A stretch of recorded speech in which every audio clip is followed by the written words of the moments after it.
పాత జనసేన ప్రధాన కార్యాలయంలో ఎవరో ఒక అగంతకుడు వెళ్ళాడట, కార్లు చెదగొట్టాడట. కళ్యాణ్ గారు కూడా అక్కడే ఉన్నారని వస్తున్న వార్తలు. మీకు బాగా తెలుసు కదా ఆఫీసు అసలు ఎలా వెళ్ళాలి, సెక్యూరిటీ ఎలా ఉంటుందో, ఏ వేసి ఉన్నాయన్నది. ఏం జరుగుతుందండి సార్? అది 7 అంచెల భద్రతా వ్యవస్థ అంటే ఐడియా ఉంటే ఒకసారి గుర్తొచ్చు. 7 అంచెల భద్రతా వ్యవస్థ అంటే బాహుబలిలో కనుక కోట మీద యుద్ధం చేయాల్సి వాడు పట్టుకెచ్చుకుంటాడు చూడండి. అంత గొప్ప వ్యవస్థ ఉంటుంది సార్. లోపల అల్లటప్పగా ఏమి ఉండదు. సెంట్రల్ జైలుకి పెద్ద జైలు, చిన్న గేట్ ఉంటుంది చూడండి. ఇంత చిన్న గేట్ ఉంటుంది సార్. ఆ చిన్న గేట్ దగ్గర ద్వారపాలకులు లాగా ఒక బ్లాక్ అండ్ యూనిఫామ్ తో ఉంటారు. అతని ఊర్లో లక్షలు కోట్లు ఖర్చు పెట్టుకుని ప్రజారాజ్యం నుంచి పనిచేసినప్పుడు గేట్ దగ్గరికి వచ్చినా సరే ద్వారపాలకుడికి తెలియదు కదా. లోపల నుంచి వాళ్ళు ఫోన్ చేసుకుని లోపలికి పంపిస్తారు. ఓకే, కనీసం ఏమన్నా మేము ఆయన చూడడానికి కాదు, లోపలికి వెళ్ళి ఆఫీసులు చూసుకుంటామని కానీ లోపలికి. రజనీ గారు మీరు ఒకసారి సిగ్నల్లోకి రారా? బ్రేక్ వస్తుంది మీ వాయిస్. సిగ్నల్లోకి రారా? క్లారిటీ లేదు. సరే మాట్లాడండి, మాట్లాడతారండి. సార్ ఇక్కడ అంటే అంత ఇదిగా దాడి జరిగే అవకాశాలు లేదు. అతను ఎవరో లాంటి వాడు కాబట్టి ఇంకా వస్తున్న మాట ఏంటంటే ఇనపరాడు తీసుకుని కార్లు పగలగొట్టారు అని. ఆ ఇనపరాడుతో కాదు కదా, ఊరు నుంచి బ్యాగులు తీసుకుని వచ్చిన వాడు కూడా బ్యాగులు పడేసి బొకేలు శాలువాలు లోపలికి వస్తారు. కుదిరితే అవి కూడా.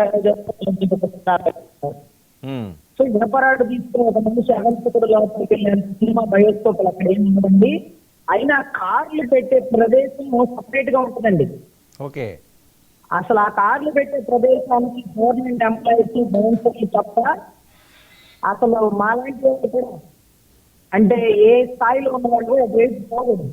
ఈ చిన్న గేట్ నుంచే పోవాలి. ఈ చిన్న గేట్ నుంచి లోపలికి వెళ్ళే వైపు కార్లు ఉండవు. అదొక ఆఫీస్ ఉంటుంది. అదంతా ఒక లోపల వ్యవస్థ నడుస్తుంది సార్. మీకు టీడీపీ కార్యాలయం మీద రాళ్ళు తీసుకొచ్చినప్పుడు వాళ్ళు మా ఆఫీస్ మీద నుంచి వెళ్ళింది ఆ కార్లన్నీ. పోతా ఒక రాయి డైలా ఎందుకు నెయ్యలా? ఒక రాయి వస్తే 100 రాళ్ళు ఇందులో తెలుసుకోవాలి. ప్రతిపక్షంలో ఉంటే దాడి చేయలేదంటే ప్రభుత్వంలో ఉంటే దాడి చేసేంత సామర్థ్యత అంత వ్యవస్థలు ఏమి ఉండదండి.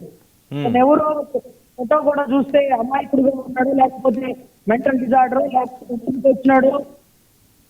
ఒకవేళ అభిమానంతో వస్తున్నాడు, దొంగతనంగా కొట్టుకుని అన్నం చూడాలనుకుంటాడు కానీ కార్లు బద్దలు కొడుతుంది. కార్లు బద్దలు కొట్టినట్టు అంటే అంత మెంటల్ డిజార్డర్ సరిలేదని అనుకోవాలి. కానీ బద్దలు కొట్టిన కార్లు ఇన్సూరెన్స్ వస్తుందండి.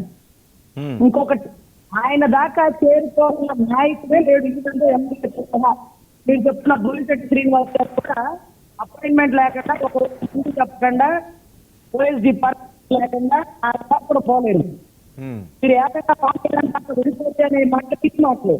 సో మీ అనుమానం ఏంటి? సార్ అతను ఎవరు తిక్కిలోడు లోపలికి వచ్చింటాడు సార్. అక్కడ ఉండి తీసుకొని ఉంటాడు. అసలు ఇదేంటో నాకు ఇద్దరే కావచ్చు. అసలు డైవర్షన్ పాలిటిక్స్ లేదా?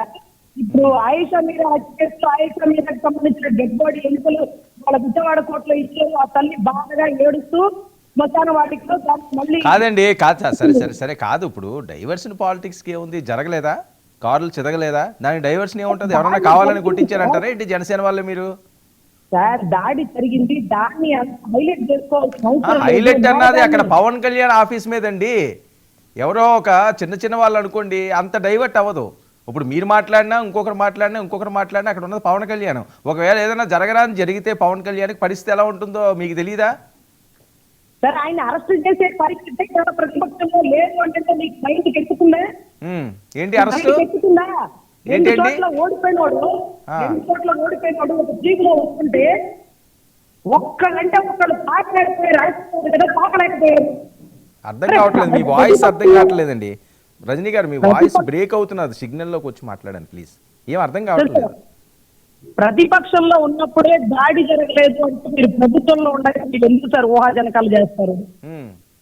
నా బాధ ఏంటంటే దాడి జరిగినప్పుడు మరి ఆ రోజు రజనీ గారు ఎంత ఆవేదన, ఎంత ఆగ్రహాన్ని వ్యక్తం చేశారు. రెక్కీలు జరిగినాయి, డ్రోన్లు జరిగినాయి అని. ఇప్పుడు ఏమీ జరగలేదు అంటున్నారు. ఒక ఆందోళన అయితే ఉంటుంది కదా, జరుగుతుందేమో అని. జరగకపోవడం అన్నది మంచిదే రజనీ గారు.